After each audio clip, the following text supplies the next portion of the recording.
America ಮತ್ತು ಭಾರತದ ಮಧ್ಯೆ ಆದಂಥ ಒಂದು ಟ್ರೇಡ್ ಒಪ್ಪಂದದಲ್ಲಿ ಇಡೀ ಭಾರತದ ಜನ ಮೆಚ್ಚುಗೆಯನ್ನು ವ್ಯಕ್ತ ಮಾಡ್ತಾ ಇದ್ದಾರೆ. ಈ ಒಪ್ಪಂದದಿಂದ ಭಾರತಕ್ಕೆ ಆರ್ಥಿಕವಾಗಿಯೂ ಒಂದು ರೀತಿ ಪ್ರಬಲ ರಾಷ್ಟ್ರ ಆಗಿ ಹೊರಹೊಮ್ಮೋದಕ್ಕೆ ಈ ಟ್ರೇಡ್ ಬಹಳ ಮುಖ್ಯ ಅನ್ನೋ ಮಾತನ್ನ ಇಡೀ ದೇಶದ ಜನ ಅಪ್ರಿಷಿಯೇಟ್ ಮಾಡ್ತಾ ಇದ್ದಾರೆ. ಆದರೆ ಇನ್ನೊಂದು ಕಡೆ ಕಾಂಗ್ರೆಸ್ ಅವ್ರಿಗೆ ಎಲ್ಲೋ ಒಂದು ಕಡೆ ಹೊಟ್ಟೆವರಿ, ಸರೆಂಡರ್ ಔಟ್ ಇದ್ದಾರೆ ಅಂತೇಳಿ. ಮೋದಿಯವರ ಚಾಣಕ್ಯತನದಿಂದನೇ ಇವತ್ತು ಅಮೆರಿಕ ನಮ್ಮ ಜೊತೆ ಒಪ್ಪಂದ ಮಾಡ್ಕೊಂಡಿರೋದು, ನಮ್ಮ ಚಾಣಕ್ಯತನದಿಂದ.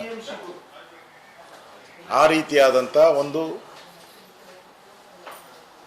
ಚದುರಂಗ ಆಟವನ್ನು ನರೇಂದ್ರ ಮೋದಿಯವರು ಮಾಡಿದ್ದಾರೆ. ಆದರೆ ಕಾಂಗ್ರೆಸ್ ಅವ್ರಿಗೆ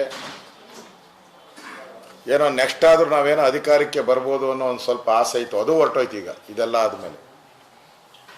ಯಾಕೆಂದರೆ ನರೇಂದ್ರ ಮೋದಿ ವಿಶ್ವದ ನಾಯಕರಾಗಿದ್ದಾರೆ. ಈಗ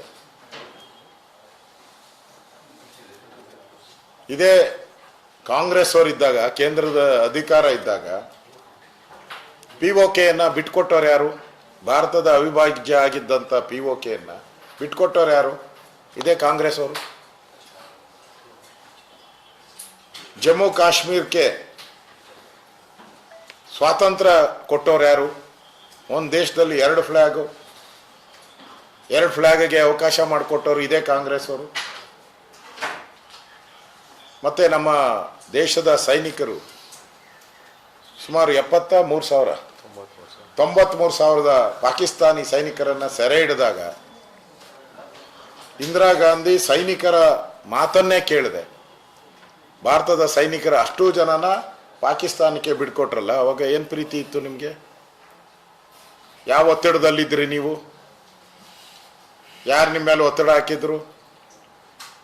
ಅವಾಗ ಭಯ ಬಿದ್ದು ತಾನೇ ನೀವು ಬಿಟ್ಕೊಟ್ಟಿರೋದು. ಈಗ ಮೋದಿನ ಕೇಳ್ತಾ ಇದ್ದೀರಲ್ಲ, ಭಯಭೀತರ ಹುಟ್ಟಿದ್ದಾರೆ ಅಂತ. ನೀವು 93,000 ಸೈನಿಕರು ಬಿಟ್ಕೊಟ್ಟಾಗ ನೀವು ಭಯ ಬಿದ್ದು ಯಾವ ಬಿಲದಲ್ಲಿ ಸೇರ್ಕೊಂಡಿದ್ರಿ ಅವಾಗ ನೀವು?